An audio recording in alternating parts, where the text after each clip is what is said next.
आज राहुल गांधी भिवंडीच्या न्यायालयामध्ये हजर झाले होते आणि तक्रारदार राजेशजी कुंटे आपल्यासोबत आहेत। 2014चं हे प्रकरण आहे। सोनाळी गावामध्ये राहुल गांधींनी हे वक्तव्य केलं होतं। आज कोर्टामध्ये नेमकं काय घडलेलं आहे? राहुल गांधी यांचे जामीनदारांचं दुःखद निधन झालं आणि त्यामुळे त्यांना परत एकदा भारतीय कायद्याप्रमाणे जामीन घेणं आवश्यक होतं।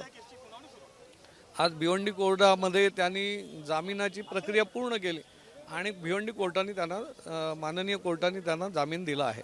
2014 पासूनचं हे प्रकरण आहे। आतापर्यंत नेमकं कोर्टामध्ये काय काय सुनावणी झालेली आहे, काय युक्तिवाद झालेले आहेत?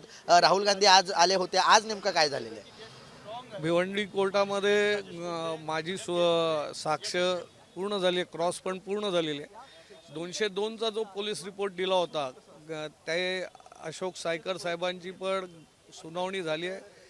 पुढच्या तारखेला त्यांची क्रॉस पूर्ण होईल अशी मला आशा आहे। पण सर, राहुल गांधी हे वारंवार RSS असेल किंवा इतर बाबींवरती बोलताना पाहायला मिळतात।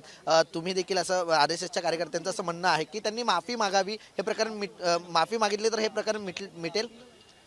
माफी मागण्याची सूचना आमच्या वकिलांनी पहिल्याच तारखेला केली होती, परंतु त्यावेळेस त्यांनी काही माफी मागितली नाही आणि त्यामुळे आता भिवंडी कोर्टामध्ये ह्या सगळ्या संदर्भात सुनावणी होईल आणि आम्हाला खात्री आहे की आमचा ह्या केसमध्ये विजय होईल। 12 वर्ष झालं केस सुरू आहे, त्यामुळे न्यायालयाला काही विनंती केली आहे का लवकरात लवकर याचा निकाल लागावा किंवा लवकरात लवकर ही केस जी आहे ती निकाली लावावी?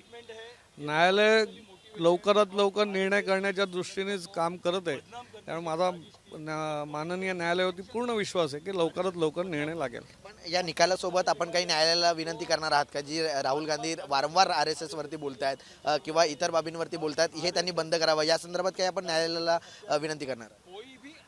महात्मा गांधींचा खुनाचा खोटा आरोप संघावरती ठेवल्यामुळेच आम्ही मानहानीचा दावा दाखल केलेला आहे। या निर्णयाच्या नंतर त्यांना योग्य तो संदेश जाईल असं मला वाटतं। या संपूर्ण निकालानंतर राहुल गांधी यांना योग्य तो संदेश जाईल अशा प्रकारची प्रतिक्रिया जी आहे ते तक्रारदार राजेश कुंटे यांनी दिलेली आहे। व्हिडिओ जर्नलिस्ट सिद्धांत ओबाळेसह कुणाल भोईटे, जय महाराष्ट्र न्यूज, भिवंडी।